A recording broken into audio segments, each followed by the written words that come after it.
नमस्कार दोस्तों। देखिए, आज हम लोग पढ़ने वाले हैं SC/ST एक्ट। ठीक है। SC/ST एक्ट जो है 1989 में आया था। इसको कहते हैं अनुसूचित जाति और अनुसूचित जनजाति अधिनियम 1989। ठीक है। इसका जो उद्देश्य था SC/ST लोगों के प्रति हो रही हिंसा को रोकना। ठीक है। पारित हुआ था 11 सितंबर 1989 को और लागू हुआ 30 जनवरी 1990 को। ठीक है। इसमें कुल 5 भाग हैं। धारा 23 है, अनुसूची 1 है। ठीक है। भाग 1 जो है प्रारंभिक भाग है, इसमें धारा 1, 2 है। भाग 2 जो है अत्याचार के अपराध हैं, धारा 3 से 9 है। निष्कासन भाग 3 में है, जिसमें धारा 10 से 13 है। विशेष न्यायालय धारा 13, धारा 14, 14A और 15 है। पीड़ित व साक्षी के अधिकार धारा 15A में है और प्रकरण धारा 16(3) में है। ठीक है, 16 से 23 में है। ओके। तो पहली धारा क्या होती है? सभी एक्टों में यही थी। संक्षिप्त नाम विस्तार था प्रारंभ। ठीक। संक्षिप्त नाम क्या है? संक्षिप्त नाम है SC/ST एक्ट 1989। ठीक है, ये नाम है। विस्तार इसका संपूर्ण भारत में होगा। प्रारंभ इसका 30 जनवरी 1990 से है। ठीक है। धारा 2 में परिभाषाएं हैं। इसमें परिभाषाएं ज़्यादा इंपॉर्टेंट हैं। ठीक है, तो इसमें काफ़ी परिभाषाएं हैं, तो उनको हम एक एक करके देखेंगे। ठीक है, परिभाषाएं। ठीक, उसमें देखिए पहली है तो धारा 2 का एक कहती है अत्याचार। कोई भी अपराध जो अब धारा 3 में दंडनीय हो। अभी धारा 3 पढ़ेंगे, उसमें जो भी दंडनीय होगा वो अपराध होगा। ठीक है, ध्यान रखिएगा। धारा 2B का बी आश्रित, पीड़ित का संबंधी, माता पिता, भाई बहन, पत्नी, बच्चे आदि। कुल मिला के कह सकते हैं कि जो भी पीड़ित है उससे जो भी रिलेटेड होगा, वो चाहे माता पिता हो, भाई हो, बहन हो, पत्नी हो, बच्चे हो आदि। ठीक है, इनमें से सभी या कोई भी जो पूर्णतः भरण पोषण के लिए पीड़ित पर आधारित हो। ठीक, ऐसा नहीं कि नहीं भाई हो गया, भाई अलग कमाने लगा या फिर नौकरी करने लगा तो भाई आश्रित नहीं रहेगा। ठीक है, इनमें से कोई हो सकता है। जैसे माँ और पिता, ये तो होंगे ही। बहन अगर शादी नहीं हुई तो वो भी होगी। पत्नी तो होनी, बच्चे होंगे वो आश्रित होंगे। ठीक है। अब देखिए, धारा 2 का सी कहता है SC/ST का मतलब संविधान के अनुच्छेद 366 के खंड 24 व 25 में वर्णित। ठीक, और भाग कौन सा है? भाग 19 के अनुच्छेद 366 के खंड 24 और 25 में वर्णित है। ठीक है, वो SC/ST। इसका भाग 2 देखिए। भाग 2 क्या है? अत्याचार के अपराध, धारा 3 से 9। धारा 3 सबसे इंपॉर्टेंट धारा है। अत्याचारों के अपराधों के लिए दंड है। ठीक, यह SC/ST पर लागू नहीं होगा। ठीक, यह जो है ये नॉन SC/ST पर ही लागू होगा। धारा 3 या फिर SC/ST एक्ट जो है नॉन SC/ST पे लागू होगा। ठीक, SC/ST के लिए नहीं है। तो इसमें देखिए क्या क्या दंड है। SC/ST के मुख में घृणात्मक खाना या पेय खिलाना के लिए मजबूर करना। ठीक, देखो SC/ST के मुख में या फिर कोई चीज़ जो घृणात्मक है उसको खिलाना या पिलाना या उसके लिए मजबूर करना। ठीक है, ये अपराध होगा। SC/ST के घर के आगे कचरा घिनौना पदार्थ डालना, घर के सामने कोई भी गंदगी करना, वो भी अपराध है। SC/ST व्यक्ति को अपमानित करने के आशय से उसके घर के सामने पशु, शव या घिनौना पदार्थ डालना, ठीक, ये भी अपराध है। SC/ST व्यक्ति की गरिमा कम करने के उद्देश्य से जूतों की माला अर्धनग्न अवस्था में सड़क पर चलाना, ठीक है, जैसे होता था पहले, वो भी अपराध है। अगला देखिए, SC/ST व्यक्ति की जबरदस्ती कपड़े उतारना, गंजा करना या काली पोतना, ये भी अपराध है। SC/ST के खेत को जबरदस्ती कब्जा, बेचना या खेती करना उस पर, ये भी अपराध है। SC/ST की फसल तबाह करना, इच्छा के बगैर खाली स्थान खाली कराना, सिंचाई ना करने देना, अनाज रख लेना, ये भी अपराध है। SC/ST को जबरदस्ती कब्र खोदने, मनुष्य या पशु के लिए मजबूर करना, वो भी अपराध है। SC/ST व्यक्ति से जबरन कार्य करवाना, SC/ST व्यक्ति को वोट देने से रोकना व इच्छा के विरुद्ध जबरदस्ती वोट डलवाना, ये भी अपराध है। SC/ST व्यक्ति को झूठे सबूत प्रस्तुत करके फंसाना, ये भी अपराध है। लोक सेवक को गलत जानकारी देकर SC/ST व्यक्ति को परेशान करना, ये भी अपराध है। समाज में SC/ST व्यक्ति को अपमानित करना, ये भी अपराध है। SC/ST महिला को कार्य करने के लिए मजबूर करना व मजबूरी का फायदा उठाते हुए लैंगिक शोषण करना, ठीक है। SC/ST व्यक्ति की किसी पवित्र वस्तु का खंडन या उपेक्षा करना अपराध होगा। SC/ST द्वारा प्रयोग में लाए जा रहे रास्ते को बाधित करना, यह भी अपराध है। SC/ST को बिना मर्जी उसके घर, गांव, मोहल्ले से बाहर करना ये भी अपराध है। SC/ST व्यक्ति को अपशब्द, जाति सूचक शब्द कहना ये भी अपराध है। देखिए, इसमें जो भी ऊपर हमने अपराध बताए हैं, उपर्युक्त सभी कृत्य दंडनीय है, जिनके लिए सजा 6 माह से 5 वर्ष तक होगी।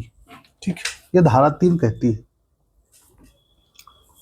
धारा 3 के अनुसार जो भी ऊपर हमने अपराध बताए हैं वो 6 माह से 5 वर्ष तक के लिए दंडनीय है।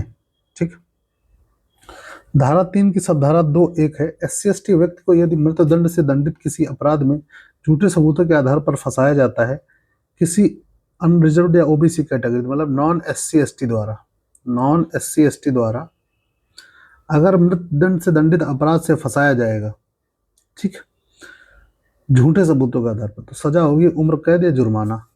यदि SC/ST को फांसी मिलती है तो सजा मृत्युदंड ही होगी, ध्यान रखिएगा। ठीक है, जैसे मान लो कि एक कोई SC/ST व्यक्ति है, मैं बता रहा हूँ, ठीक है, SC, एक मिनट,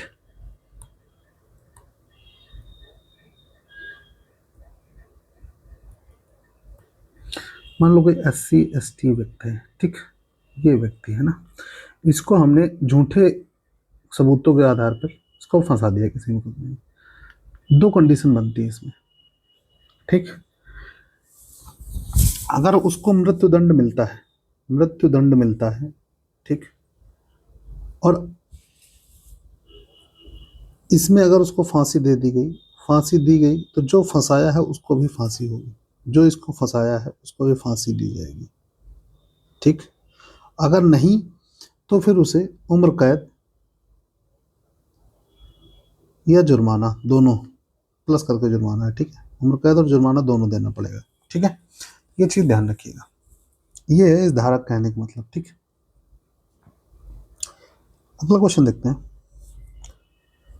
अगली धारा जो है, धारा 3 की 2 सब पार्ट सेकंड है, यदि किसी SC/ST को 7 वर्ष से अधिक सजा वाले केस में झूठा फंसाया जाता है तो सजा 6 माह से 7 वर्ष तक होगी। ठीक, इसका तीसरा पार्ट कहता है घर परिसर में आग लगाने पर सजा जो है 6 माह से 7 वर्ष होगी।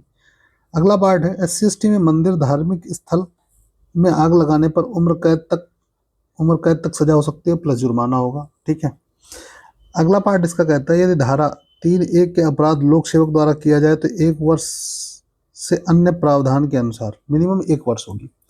देखो, अगर ये कोई नॉन SC/ST, ये अपराध कोई नॉन SC/ST करेगा, ठीक है, तो उसको 6 माह से